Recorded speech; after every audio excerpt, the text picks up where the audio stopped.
Descubra tudo aquilo que não te contaram sobre o livro de Amós, capítulo de número 4, no versículo de número 12. Em Amós, capítulo 4, versículo 12, está escrito: Ora, por esse motivo, ainda seguirei te castigando, ó Israel, e porque eu farei isto contigo, prepara-te para encontrares com o teu Elohim, Deus, ó Israel.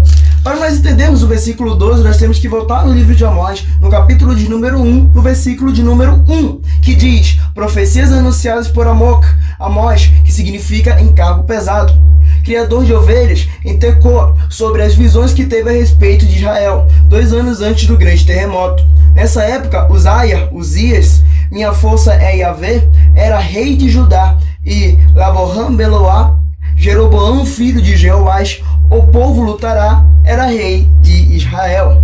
Bom, não sei se você percebeu, mas o livro de Amós, ele começa falando sobre o significado do nome de Amós, porque justamente o significado do nome de Amós era encargo pesado, ou seja, Amós estava com um encargo pesado sobre suas costas, porque ele tinha uma responsabilidade de pregar para um povo que era um povo corrupto, para um povo que era um povo que não tinha moralidade sexual.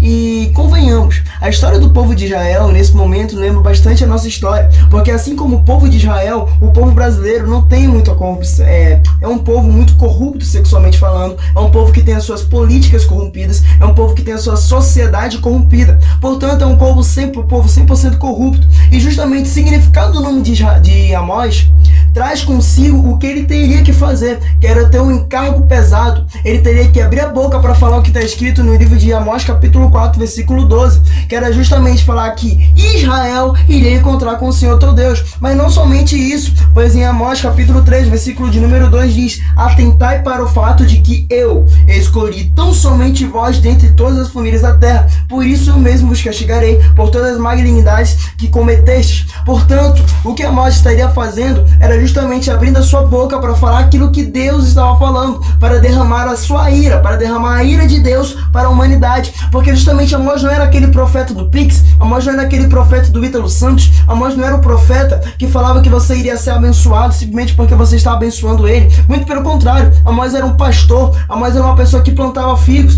portanto ele vivia do seu próprio trabalho, ele vivia do seu próprio salário. E justamente Amós, após ter que falar todas essas coisas, após ter que falar o que está escrito em Amós 3:2 e Amós 4:12, ele ainda tinha que falar mais coisas para Israel, ele ainda tinha que entregar para Israel mais coisas. Mas tem um detalhe que ninguém te conta sobre o livro de Amós, que é justamente em Amós 4:12, pois quando ele fala: Prepara-te, ó Israel, para encontrares com o Senhor teu Deus, ele não está falando que isso vai acontecer lá na frente, ele não está falando que isso vai acontecer quando Israel estiver nos seus últimos dias, quando o povo estiver nos seus últimos dias, quando Jesus Cristo estiver voltando para a terra. O que ele está falando é algo mais imediatista para a sua época. Ele está falando justamente porque na primeira parte, na parte A do versículo 12, fala: Ora, por esse motivo ainda seguirei te castigando, ó Israel. Portanto, ele está falando de um futuro que naquela época era muito próximo.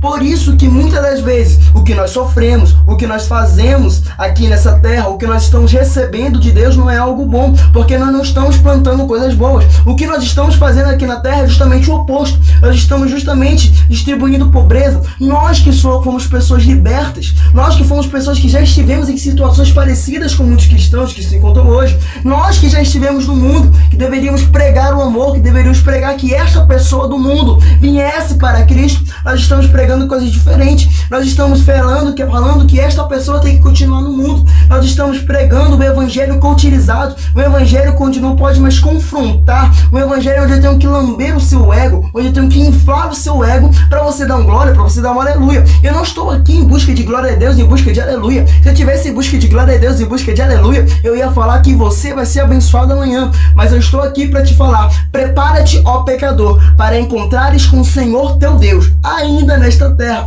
porque ainda hoje, ainda amanhã, na semana que vem, não importa quando seja, pode ser ano que vem, mas algum momento, não só eu, mas você também, todos nós vamos colher aquilo que nós estamos plantando. E se nós estamos plantando pecado, nós não vamos colher coisas boas. Se nós estamos plantando iniquidade, nós não tem como nós queremos colher aquilo que Deus quer na nossa vida. Não tem como não escolhermos aquelas promessas antigas que Deus enviou para nós justamente vamos colher coisas ruins, porque se nós plantamos coisas ruins, nós vamos colher coisas ruins. Se a gente quer plantar abacaxi, a gente vai colher abacaxi. Se a gente quer plantar limão, nós vamos colher limão. Não tem como uma pessoa querer plantar uma maçã e querer colher uma banana. Não tem como uma pessoa plantar abacaxi e querer colher limão. Uma pessoa só vai colher tudo aquilo que ela plantar. E é justamente sobre isso que fala o livro de Amós.